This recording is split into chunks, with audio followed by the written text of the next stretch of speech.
ये रोल पट्टी भी आप देख लीजिए कितनी अच्छी बनी है, कितनी थिन बनी है। देखिए आर पार भी इसके नज़र आ रहा है आपको, मेरी फिंगर्स और मेरा हैंड नज़र आ रहा होगा। बहुत ऑथेंटिक रेसिपी। ये देखिए ये समोसा पट्टी कितनी ज़बरदस्त बनके हमारी तैयार हुई। फ्रीज करके ये पट्टियाँ आप 1 से 1.5 महीने तक रख सकते हैं। मैं तो कहती हूँ रमज़ानों के लिए अभी से बना के रख लीजिए, बहुत आसान रहेगा आप लोगों के लिए। बिस्मिल्लाहिर्रहमानिर्रहीम, अस्सलाम वालेकुम व्यूअर्स। उम्मीद है आप सब लोग खैरियत से होंगे, ठीक ठाक होंगे, मज़े में होंगे। आज मैं आप लोगों को बनाना सिखाऊंगी कि घर में ही आप समोसा और रोल पट्टी किस तरीके से बहुत ऑथेंटिक तरीके से बना सकते हैं और बहुत ईजीली बना सकते हैं और 1 से 1.5 महीने तक आराम से इसको सेव करके रख सकते हैं।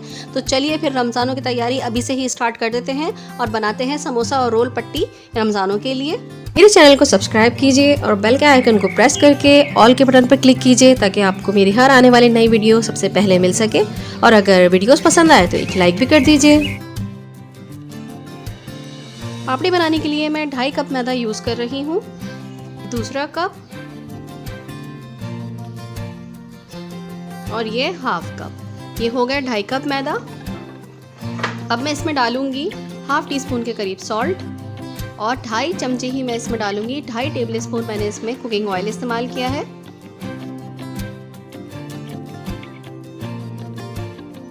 पहले हम इसको हाथ से मसल के मिक्स कर लेंगे। बस अब हमने नॉर्मल पानी लिया है और थोड़ा थोड़ा पानी डालने के बाद हम इस आटे को गूंदना शुरू करेंगे। हमें बहुत मुलायम सा आटा नहीं गूंदना है जिस तरह से हम चपाती के लिए गूंदते हैं। हमें थोड़ा सा हार्ड आटा गूंदना है लेकिन स्मूथ आटा होना चाहिए। इस तरीके से थोड़ा थोड़ा पानी डाल के हम आटे को गूंद लेंगे।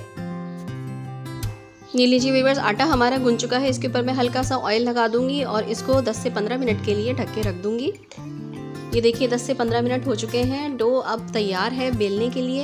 ये देखिए इस तरह से, ये ना ज़्यादा सख्त है ना ज़्यादा मुलायम है, बल्कि एक नॉर्मल सा ये डो तैयार हो चुका है। अब काउंटर पर थोड़ा सा आटा डस्ट करेंगे हम और ये जो गुंधा हुआ आटा है इसके ऊपर मैं इस तरह से रख दूंगी और इसको इस तरह से हल्के हाथ से थोड़ा सा रोल कर लूँगी।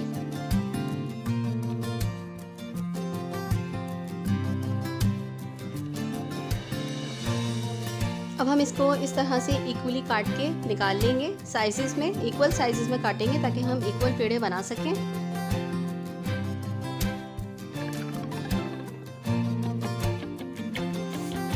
बस अब हम इसके इक्वल पेड़े बनाना शुरू करेंगे। इस तरह से देखें छोटे छोटे से ये पेड़े हमने बना लेने हैं और बना के एक साइड पर रखते जाएंगे। अगर आपको महसूस हो कि कोई पेड़ा ज़रा सा भारी हो रहा है तो उसमें से निकाल लीजिए थोड़ा सा आटा और उसको इक्वली हमने बनाना है ताकि तमाम रोटियां एक जैसी बने और एक ही साइज़ की बने।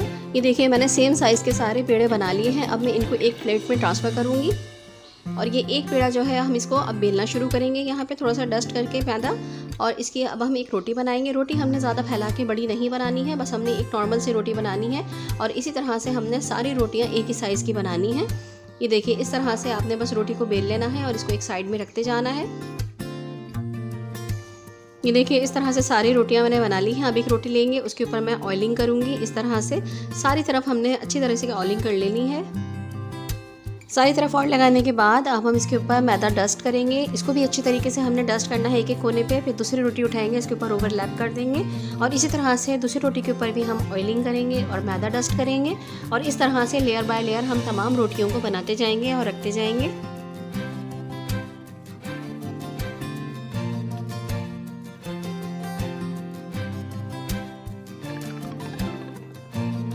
ये देखिए तमाम रोटियां मैंने लेयर बाय लेयर रख दी हैं। अब ये इस तरह से एक रोटी बन गई है। अब हम मैदा डस्ट करेंगे अपने काउंटर पर और इसको रखेंगे और अब हम बेलना शुरू करेंगे इसको।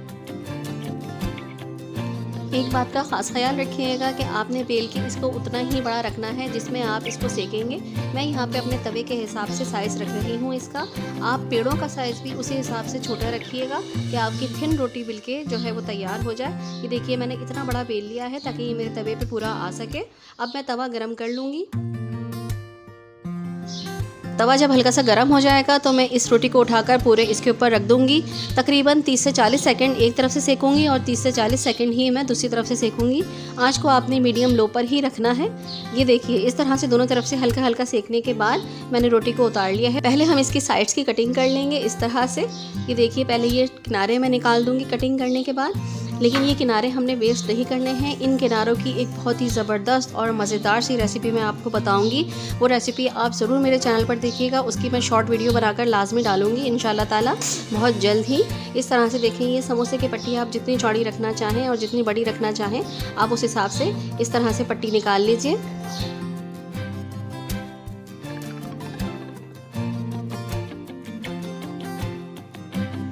ये देखिए समोसे की पट्टी हमारी बनके तैयार हो चुकी है।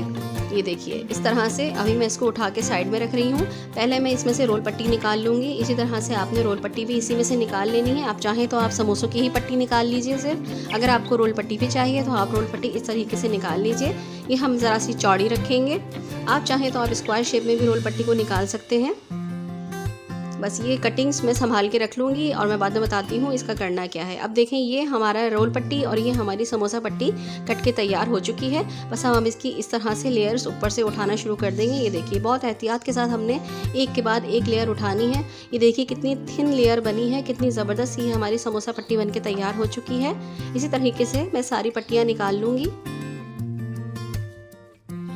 अगर आपको मेरी ये वीडियो पसंद आ रही है तो मेरी वीडियो को लाइक और शेयर ज़रूर कर दीजिएगा। और अगर आप मेरे चैनल पर घूमते घामते नए आए हैं, पहली मर्तबा आए हैं, तो मेरे चैनल को सब्सक्राइब कर लीजिए और बेल का आइकन भी प्रेस कर लीजिए ताकि आपको हर आने वाली नई वीडियो मेरी नोटिफिकेशन के साथ मिल सके और आप मेरी वीडियो को वॉच कर सकें और मुझे अप्रिशिएट कर सकें।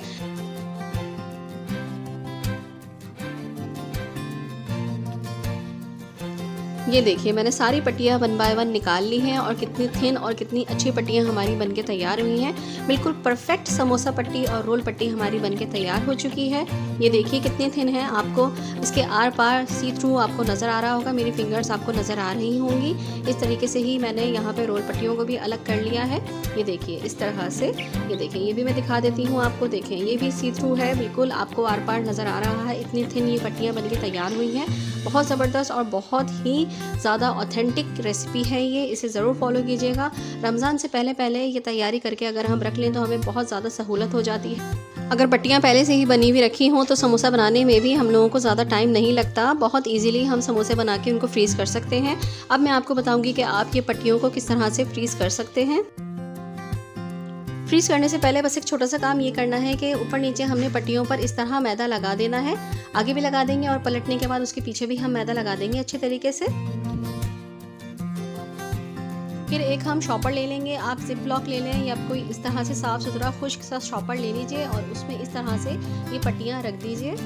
अब ये पट्टियाँ आप 1 से 1.5 महीने तक आराम से फ्रीज़र में रख कर इस्तेमाल कर सकते हैं। आप चाहें तो आप रमज़ानों के लिए पट्टियाँ अभी से भी बनाकर रख सकते हैं। मेरी वीडियो को लाइक कर दीजिए और अपने फ्रेंड्स एंड फैमिली में शेयर भी कर दीजिए ताकि वो लोग भी इस वीडियो से फ़ायदा उठा सकें और रमज़ानों के लिए पहले से ही प्रिपरेशन कर सकें। इंशाअल्लाह ताला आऊँगी किसी अच्छी सी और यूनिक सी रेसिपी को लेकर। जब तक के लिए उनको इजाज़त दीजिएगा। अल्लाह हाफ़िज़, अल्लाह निगहबान।